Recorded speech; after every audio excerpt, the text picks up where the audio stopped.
what you're seeing on your screen is not footage of an anime convention from 15 years ago. It's actually footage from this year's Anime Los Angeles, recorded on an older camera. Obviously, I have footage recorded on a normal camera, but I thought the vintage style would be cool for the intro. Anime conventions are fucking wacky, right? I usually do a vlog or video review of some sort every time I go to one of these, but for Anime Expo 2024 and Anime Expo Chibi 2023, I didn't even bother filming anything. This was not the case for Anime Impulse 2024 because that thing sucks so much ass that I just had to. For posterity's sake, I'll mostly be comparing ALA 2025 to Anime Impulse LA 2024, as comparing it to Anime Expo just wouldn't be very fair. That being said, ALA is so much better than Anime Impulse to the point where it's just comical. For those of you that are unaware, Anime Impulse LA 2024 had no bag checks, no panels, a smoke inhalation risk in the Artist Alley, and had to share space with two other conventions, Cape Playfest and Sneaker Expo, dwarfing the potential size of Anime Impulse. To say I was disappointed in it was an understatement. ALA, on the other hand, was a pleasant surprise, taking place in the Long Beach Convention Center. Compared to Anime Impulse, it felt massive. Okay, that's enough negativity for one video, and I'd also like to say I can't speak for the other two Anime Impulse events that happen each year, Anime Impulse Bay Area and Anime Impulse Orange County, but anyways, let's get back to ALA. I only went for a single day, Friday, and I bought my ticket very close to the con, so it cost $50. Traffic wasn't bad at all, granted we left pretty early, but navigating the surrounding area wasn't an issue and there was ample parking in the convention center's parking garage. There weren't many signs directing people to registration, so we did have to exit the entrance line we were in to walk to the other entrance where they had a room set up for tickets.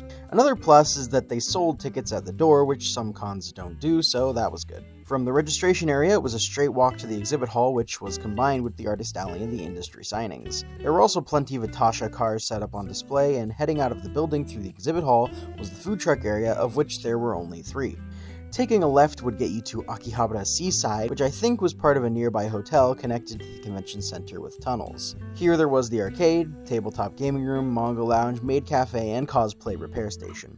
Back upstairs from the exhibit hall and up a set of further stairs, you could find a karaoke room in the anime video room, which was playing AMVs at the time, and the quiet room. Back downstairs were the panel rooms, which unfortunately we weren't able to attend any of.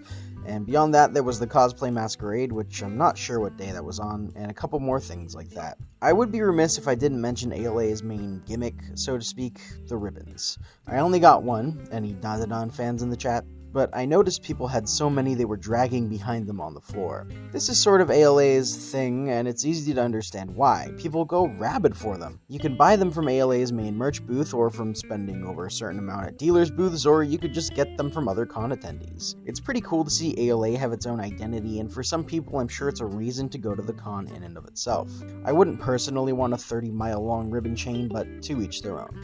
Getting to my favorite part of any convention, the exhibit hall. Yes, you can call me an average consumer, but I'm always on the hunt for things from my favorite shows and games. This year round, I only bought 2 things. Yes, I know, crazy, but I'm far too broke to be spending $1,700 on merch like I did at Anime Expo, so I decided to be a bit restrained this time around. I'm not sure if $110 is what some people would consider a small budget, but it is for me. The first thing I got is something I always go back and forth on whenever I've been to any Kinokuniya booth in the past, 4 years.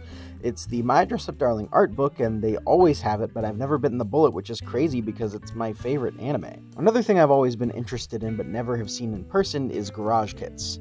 They were pretty common in the 80s because companies weren't mass-producing figures for anime like they do now. So you had to build it yourself, goddammit. I know a lot of these were unofficial, which is what I'd lean towards being more interested in, but I'd also be fine with an official one. I was also looking very specifically for a Lum from Urusei Yatsura garage kit, and you know what I found?